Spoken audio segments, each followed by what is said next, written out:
দাউ দাউ করে জ্বলছে মঞ্চ, তাতে একের পর এক ছোড়া হচ্ছে চেয়ার। বেহালা শখের বাজারে তৃণমূল বিজেপি সংঘর্ষে তুলকালাম। তৃণমূলের বিরুদ্ধে সভামঞ্চ ভাঙচুর করে আগুন লাগিয়ে দেওয়ার অভিযোগ করল বিজেপি। পাল্টা তৃণমূলের অভিযোগ, বিজেপি বরিশা ক্লাবে টুর্নামেন্ট চলাকালীন ভাঙচুর চালায়। 5:30 পৌনে 6টার সময় বিজেপি শখের বাজারে মোড়ে কিছু মিটিং ছিল।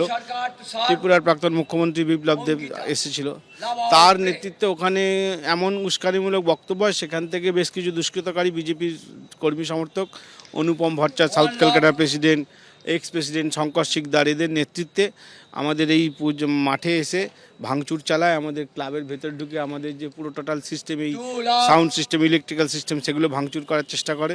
তারপরে আমরা রাস্তা অবরোধ করি। এই আগামী দিনে আমরা এর বিরুদ্ধে প্রতিবাদে একটা আমরা ভিডিওতে পরিষ্কার তো দেখাই যাচ্ছে যে জয় বাংলা স্লোগান দিতে দিতে পুরো একটা গুন্ডা বাহিনী গিয়ে ওখানে আগুন লাগাচ্ছে, এতগুলো চেয়ার টেবিল সব ভাঙচুর করে যাচ্ছে, চেয়ার পেয়ার। আর ওখানে কোনো পুলিশ প্রশাসন কিছু দেখতে পাওয়া যাচ্ছে না।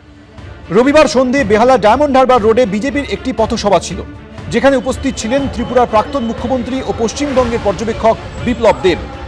অন্যদিকে মাত্র কয়েকশো মিটার দূরে বরিশা ক্লাবে একটি ব্যাডমিন্টন টুর্নামেন্ট চলছিল। গান বাজনা হচ্ছিল, মাইক বাজছিল। অভিযোগ, সভা শেষে বিজেপি কর্মীরা গিয়ে আওয়াজ কমাতে বললেই সংঘাত শুরু হয়। তৃণমূলের অভিযোগ, বিজেপি নেতাকর্মীরা ক্লাবে তাণ্ডব চালায়। এরপর তারাই ফিরে এসে নিজেদের মঞ্চে আগুন ধরিয়ে দেয়।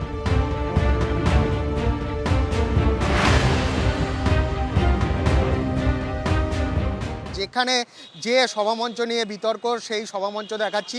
এখানেই আজকে বিকেল থেকে সভা শুরু হয়েছিল এবং এখানে আমাদের রাজ্যের বিজেপির পর্যবেক্ষক এবং ত্রিপুরার প্রাক্তন মুখ্যমন্ত্রী বিপ্লব দেব তিনি এসেছিলেন। এবং যেটা জানা যাচ্ছে, সন্ধ্যে 7টার পর সেই সভা শেষ হওয়ার পর কিন্তু এই মঞ্চে আগুন লাগিয়ে দেওয়া হয়। এবং যেটা অভিযোগ বিজেপির তরফ থেকে করা হচ্ছে, তৃণমূলের তরফ থেকে আগুন দেওয়া হয়েছে। এবং তৃণমূল কিন্তু পাল্টা অভিযোগ করছেন যে বিজেপি সভা শেষের পর প্রচারে আসার জন্য নিজেরাই আগুন দিয়েছে। বিজেপিরা এখানে মিটিং করা শুরু করে, তারপর আমরা বলতে পারবো না কেন তাদের হঠাৎ ইচ্ছে হলো ঠিক রাস্তার ওই পারে 3 দিন ব্যাপী অল বেঙ্গল ব্যাডমিন্টন টুর্নামেন্ট যেটা হয় সুদীপ পল্লের নেতৃত্বে, তারা ওখানে গিয়ে ক্লাব ভাঙচুর করে, মহিলাদের সাথে শ্লীলতাহানি করে, মহিলাদেরকে অকথ্য ভাষায় গালিগালাজ করে। তারপরে আমরা পুলিশকে যখন ফোন করি, প্রশাসন এসে ওখান থেকে 2 জনকে অ্যারেস্ট করে। তারপরে তাদের মধ্যে নিজেরাই ঝামেলা করে তারাই নিজেদের মধ্যে আগের স্টেজে আগুন লাগিয়ে তৃণমূলকে কালিমালিপ্ত করার চেষ্টা করছে। একটি ভিডিও পোস্ট করে এক্স হ্যান্ডেলে তীব্র আক্রমণ শানিয়েছেন বিজেপির আইটি সেলের প্রধান অমিত মালব্য। তিনি লিখেছেন, আসন্ন পরাজয়ের ভয়ে তৃণমূলের গুন্ডারা আবার কলকাতার রাস্তায় রাজনৈতিক সন্ত্রাস শুরু করেছে। বিজেপির নির্বাচনী সহ দায়িত্বপ্রাপ্ত এবং ত্রিপুরার প্রাক্তন মুখ্যমন্ত্রী বিপ্লব কুমার দেব বেহালা পশ্চিমে পরিবর্তন সংকল্প সভায় ভাষণ দেওয়ার কিছুক্ষণ পরেই তৃণমূলের কর্মীরা সভাস্থলে হামলা চালায়, ভাঙচুর করে এবং তার চলে যাওয়ার পর একটি ব্যস্ত বাজারের মাঝে সভার মঞ্চে আগুন ধরিয়ে দেয়।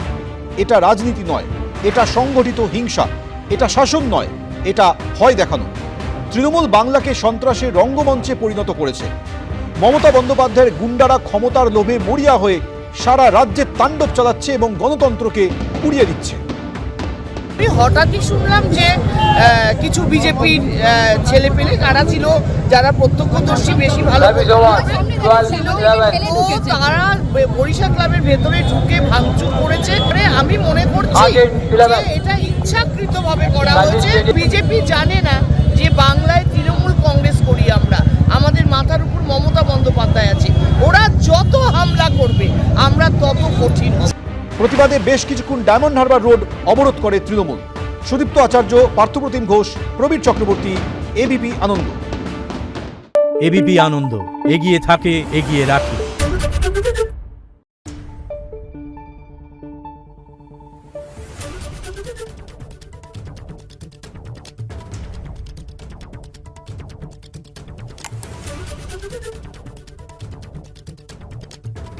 Thank you.